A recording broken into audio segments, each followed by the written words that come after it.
I'm Kyle Dyer, and welcome to Colorado Inside Out on this December 23rd, 2022. As we gather in our sweaters tonight to celebrate Christmas, Hanukkah, and the start of Kwanzaa next week, we're taking a moment to look back, much like you at home are doing with your friends and families as we all gather together this holiday season. For this week's panel, we have Patricia Calhoun, founder and editor of Westward, David Kopel, research director at the Independence Institute, also Krista Kafer, columnist for the Denver Post, and Kwame Spearman, co-owner and CEO of Tattered Cover Bookstore. So we're taking a look back at what transpired over 2022. Patty, let's start with our midterm elections. Well, nationally, this was a story that obsessed people as we were preparing for the huge red tidal wave that was going to sweep everyone away, which in much of the country turned into a red trickle, and here in Colorado basically disappeared in a wave of blue. The story, I mean, of course, it started back in 2020 in November with the election deniers, and we are still hearing from the election deniers. That's one story about the election. At least in Colorado, the election deniers went nowhere. They didn't even get the primary nod, which cost the Democrats who were trying to maneuver that a lot of money, but made this state not look like a bunch of idiots, so that was good. But the fact that Heidi Ganahl as the the Republican gubernatorial candidate, just wasn't strong enough to really give any help to anyone. There were some people who would have been good Republican office holders, like Pam Anderson would have been good. Laya Singh would have been good as treasurer, and they just didn't have a chance this year. So that's a big story. The State House, more Democrats than before. So no red wave there. And now we'll see how that carries over into the new year. But no election fraud, no election rigging. Colorado acquitted itself well. And it seems like it was so long ago now, doesn't it, David? Well, yeah, and Patty's saying election deniers weren't popular in Colorado, but they're doing great in Washington, D.C. Look at the leadership of the House of Representatives. Kevin McCarthy, leader of the Republicans, denied the election in 2020 election 2 days after Election Day. Hakeem Jeffries, the new Democratic leader, denied the 2016 election on a dozen different occasions. So remember, both parties in Congress, the representatives, chose as their leaders these shameless liar election deniers. So maybe you can't get elected to the State House in Colorado as an election denier, but if you want to be at the top of Congress, it seems a pretty good thing on your resume. In terms of the overall election results in Colorado, it's the difference between the one guy who starts studying for exams during exam week, having skipped all the classes for the entire year, versus the other student who read all the textbooks over the summer before classes even started. The Colorado Democratic ultra-wealthy donor base, people like Jared Polis, 2 decades ago started investing in infrastructure building over the long term. Whereas their counterparts on the Republican side, they think of elections as like, oh, I'm going to write a big check for TV ads in October. Well, that's fine for the last 4 weeks of the election, but the election is really won in those 100 preceding weeks where the Republicans are off the field and the Democrats have this permanent infrastructure. The Republicans are like a football owner who says, well, we're going to win the game because we have a great running back. Oh, but I didn't put any offensive linemen on the field. Krista. So I started to think about Trump's presence in the world as being kind of like long COVID, right? We no longer have, January 6th is over, the hearings are over, but his pernicious influence lingers like long COVID. So you look at the races that were the most competitive around the country. Where Trump picked somebody, those guys did worse than any non-Trump affiliated candidate in the region. So you look at Kemp, for example, won resoundingly in Georgia. Herschel Walker, Trump's man, lost. And I think it's kind of, it's fortunate that the IQ of the Senate isn't going to go down any thanks to that guy losing. But here in Colorado, the only Trump affiliated candidate was Lauren Boebert. And if you look at her district, the Colorado Sun crunched some numbers and found out that she did worse than almost any statewide candidate, GOP candidate in her own district. The Trump candidate I'm hoping for her sake, at least for the sake of keeping another Republican in that seat, that she learns from that and realizes that she doesn't need to tweet out inane things on a daily basis. She can actually mature in office, because Trump's brand it's heading out. Just like COVID, it is becoming a thing of the past. And as long as his influence stays, we're all going to feel a little bit sicker for it. I wonder if we will look back on the 2022 midterm and say that this was the death of social media. You know, polarization, I think, really took a hit. And it wasn't just Trump candidates. I think candidates on the left who were seen as more extreme have lost prominence, even if they didn't necessarily lose their elections. And if you look at 2016, I think through 2020, and really sort of capstoning with the riot on our Capitol, we just lived in a world in which information wasn't as clear, and I think it was really not in a way that's probably beneficial for our democracy. What was so exciting to me is that moderate candidates on both sides of the aisle won, and I somewhat respectfully disagree about, Speaker McCarthy and Rep. Jeffries. I actually think they've got a very unique opportunity to work together. The margins for the Republicans, something like 8 or 9 seats. For them to push legislation, they're going to have to get Democratic involvement. Obviously, it's going to have to go to a Democratic Senate. And so we have an opportunity, I think, to move past polarization and to start bringing ourselves together. And I think the biggest reason why we separated was this notion of social media. So let's move past that. Okay. This year, we have seen, unfortunately, more evidence of the plight facing the Colorado River. The water levels are so low, David, that the situation is beyond calling it a drought. Well, right. Some people on the Front Range think, who cares about the Colorado River? Even though a great deal of the water we use on the Front Range comes from the Colorado River through trans-mountain diversions. The good thing this year is that the states that use the Colorado River successfully resisted an attempted takeover by the federal government. The Federal Bureau of Reclamation owns and built reservoirs and dams along the Colorado River. They own that, but they don't own the water. Yet the Bureau of Reclamation said, oh, you guys, all the 7 states that use Colorado River water, you all have to cut your use, or we're going to take it all over and take over all your water rights. And states like Colorado, Wyoming, Utah, and New Mexico resisted and said, no, you can't do that. You have no legal right to do it, and we're not going to let you push us around. We manage the river with interstate agreements. But we have, as you said, a drastic decline of Colorado River water from about 15 million acre feet historically, and we're now at 11 million acre feet now. Now, some people say that's all because of global warming, but that's not close to sufficient to explain the change. And it's beyond the change that of course happens always in the West where we have frequent droughts. The forests are naturally thinned by fires, but the Forest Service suppresses the fire. The forests get really dense, so when there is a fire, it's a catastrophe. And when there's not a fire, that's a big cause of the declining flows into the Colorado River, is overgrowth among natural forests.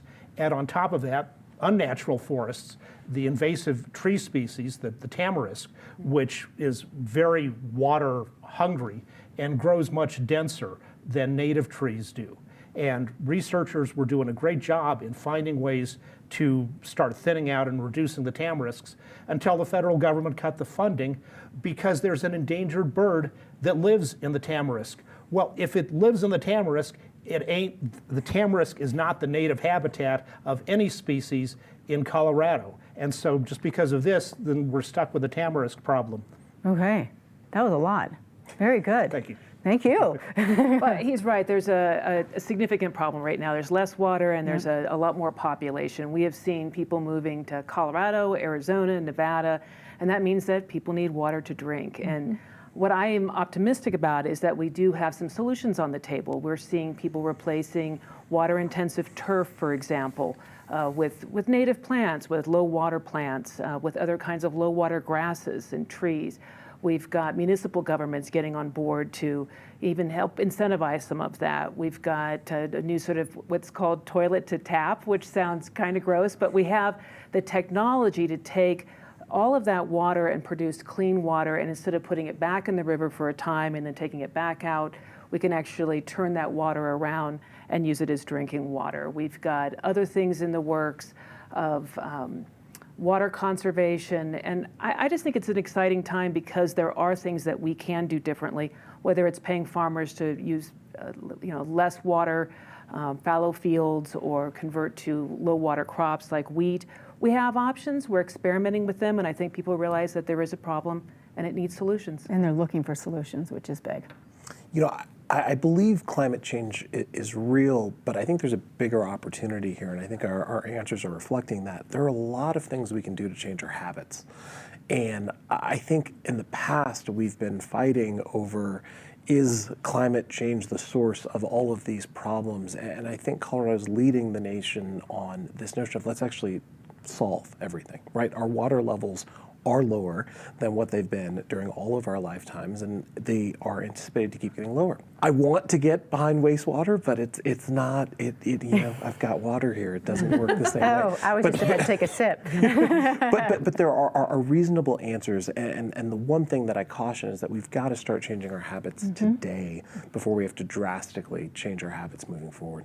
And hopefully this year-long coverage of this is raising people's attentions. Well, it's the 100-year anniversary of the Colorado River Compact. So you have all these states 100 years later realizing what has happened because people want bluegrass grass not in Kentucky, in Arizona, which is crazy. So you have an anniversary here. Xeriscaping was invented in Denver, the low water plantings. So that's something everyone should celebrate and adopt. You see Aurora which used to be a bluegrass area, which is adopting it. People are definitely using low flow toilets, if not into your water glass, Kwame. So people are learning new habits, and you can't fix it by just fixing climate change. You've got to fix it immediately, because if you look at the levels of Lake Mead and Lake Powell, you're like, this is what, 30% of what they're used to.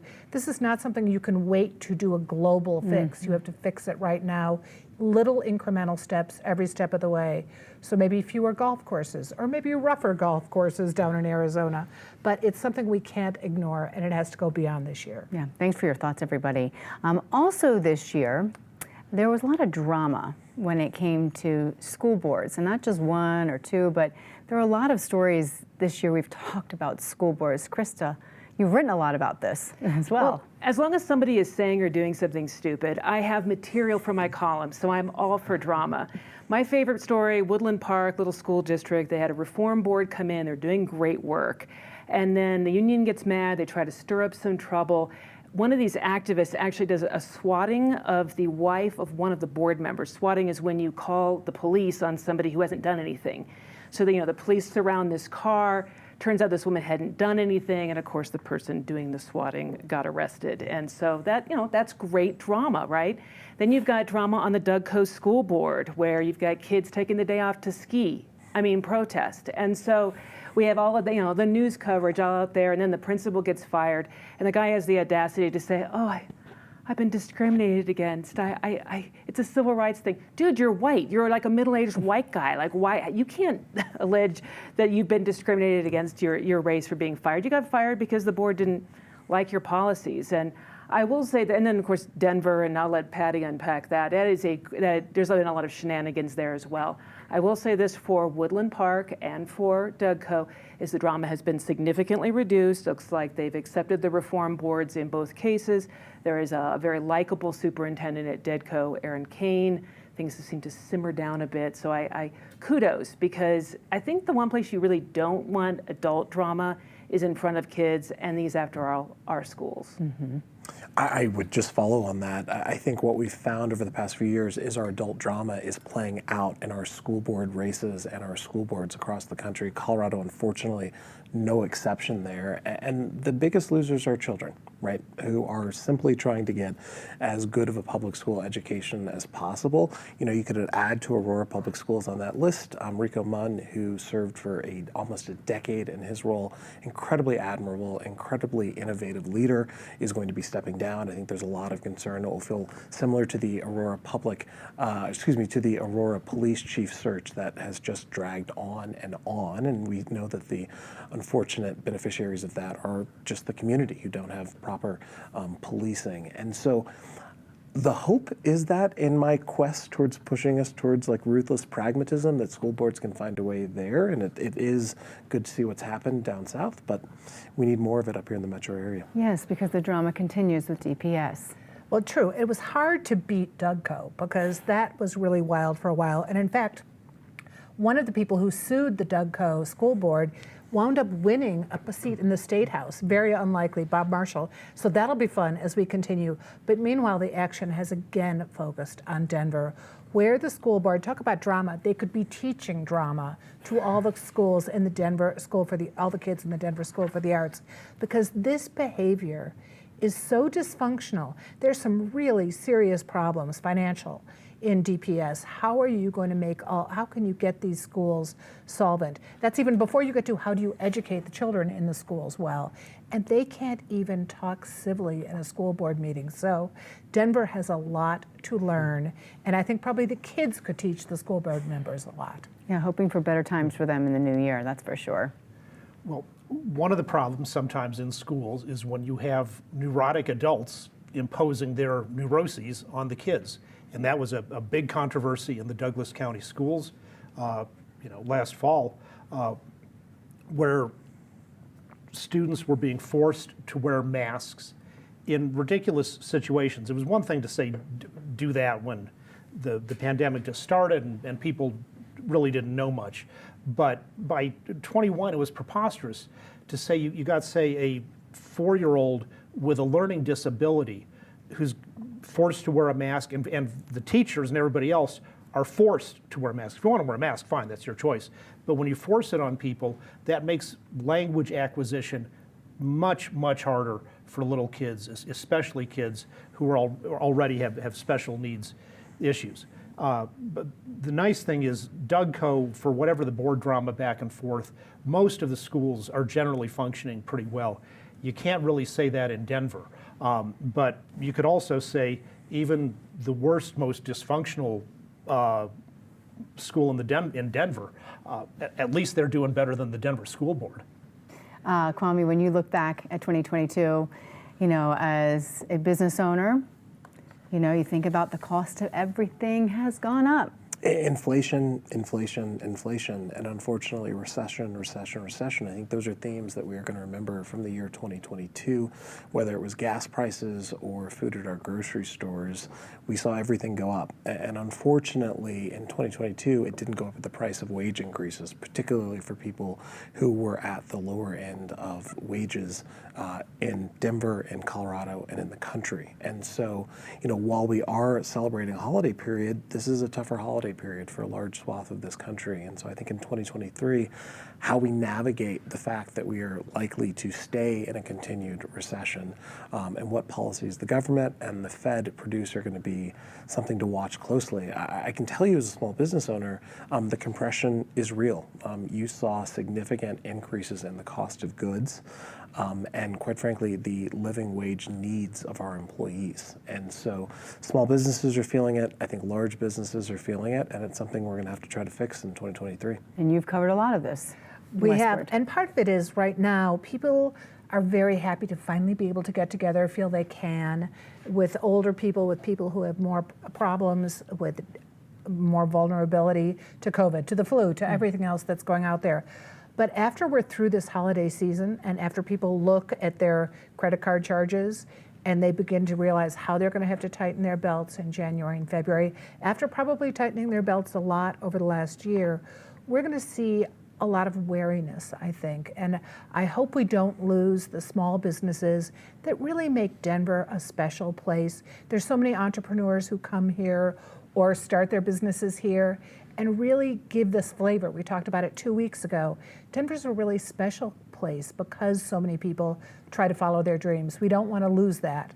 And it's going to be a tough 2023, I think. I think so. Well, on inflation, the Nobel Prize winning economist Milton Friedman explained, inflation is always and everywhere a monetary phenomenon in the sense that it is and can be produced only by a more rapid increase in the quantity of money than in output. So even though Governor Polis and the legislature have worked very hard and quite successfully to make home heating and electricity more expensive, the fundamental cause of today's inflation in Colorado goes back to the Trump and Biden administrations, their reckless deficit spending, and all the funny money that they then indirectly created to pay for it via the Federal Reserve. You know, if you want a certain level of government spending, you ought to pay for that amount of government spending with an equal amount of taxes. But instead, what we've got federally is an enormously high level of government spending and a reasonable level of taxation overall. And that difference, if you don't pay for it with taxes, you end up ultimately paying for it in the long run with inflation. Krista? So Milton Friedman, huh? I was sort of expecting Shakespeare. It's a little disappointing. Let's talk a little bit about economics. So inflation has everything to do with monetary policy. When you have too much money in the system and not enough goods, then that money is worth less than those goods. Let's compare it with pens to mugs. So let's say a pen is worth a mug. And all around this table, we really wish we had mugs, we wish we had pens, and somebody comes and just dumps a ton of pens on the table, and they take away a couple of the mugs. That means that pens are really plentiful and mugs are fairly scarce. Now it's going to take a lot of pens to get one mug. Same goes for the economy. Congress tossed trillions of dollars into the economy, tons and tons of money they borrowed nonetheless, and yet goods became more scarce. We had fewer goods simply because there were supply chain issues and other problems. So now money is worth less than the goods. It's no longer that money is worth what it used to be, and it takes a lot more money to get the goods that you want. And that's why when you go to the store, milk is more expensive, steak is more expensive, vegetables are more expensive. They are the mugs in this scenario, and the dollars are the pens. And so shame on Congress, shame on the Biden administration, and shame on Trump. They should have known a little bit more about economics before they took up those bills. So there were our top 4 stories for the year, but now I would like to get to the good and the bad that we've all witnessed lately throughout the year, whatever you choose. Call it the naughty and nice, or who's on Santa's naughty list, or what disappointed you. Let's start with the disappointments, the naughty of the year, or of this week, it doesn't matter. Oh, I'm going with a tried and true naughty person, Lauren Boebert. And we saw, she probably was my naughty person last year. We saw she almost got her comeuppance for being such a naughty, nasty, and really not very smart and sensitive politician or person. And she almost got beaten by Adam Frisch, which no one would have predicted going into that election. We can only hope that she finds a little more heart, a little more soul, and starts understanding her constituents, not to mention the rest of America, more in the new year. It'll be interesting to see how that plays out. Yeah.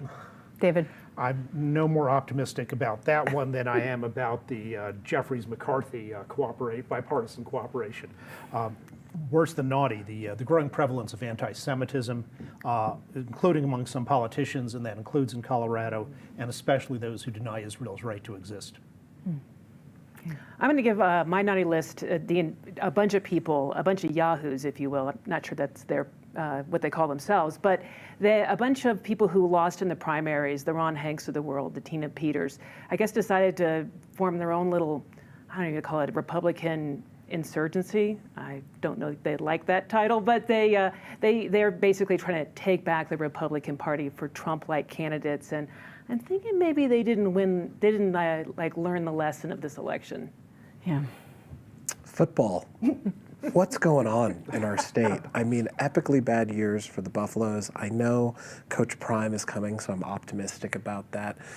Not as optimistic about the future of our favorite football team, the Denver Broncos, but it's just been an ugly, sad year. And it's not just watching the teams. It actually affects the local economy. People going out, people celebrating, people watching the games, buying the merchandise, all of that actually trickles down to our state. And so it's a huge miss and a huge opportunity in 2023. Mm-hmm. All right, let's talk about something good, shall we?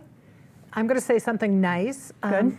We have seen a lot of changes around this table over the last year. In fact, we've seen the table change over the last year. But what is consistent is the nice people in Denver who come up and say how much they appreciate this show, how much they appreciate civil discourse around the table, talking about current events. So something eternally nice for our audience at Colorado Inside Out. Yeah, I like that. It is a great audience, and I'm glad to be here.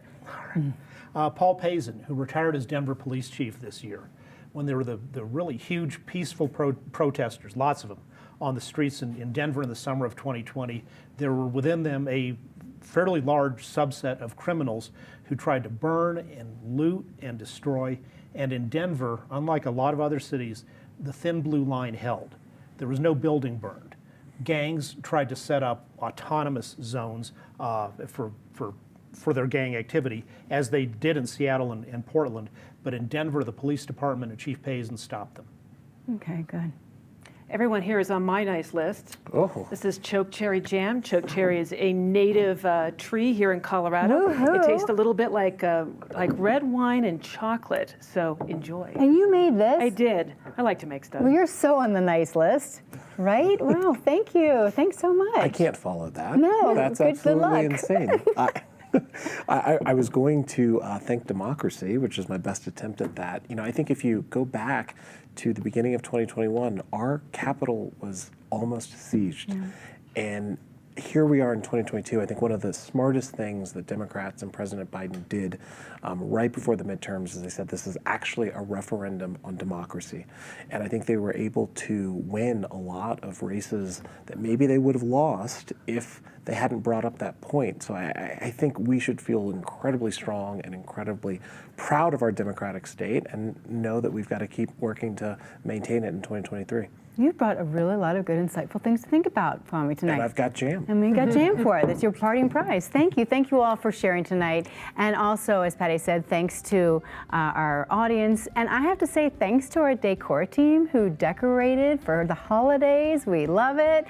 I don't know if the viewers have noticed every week, but we also are playing around with some Colorado-themed or holiday-themed, as this week, items over on our wall behind Krista, David, and Kwame. And of course, every week we'd love to hear from our viewers here on Colorado Inside Out.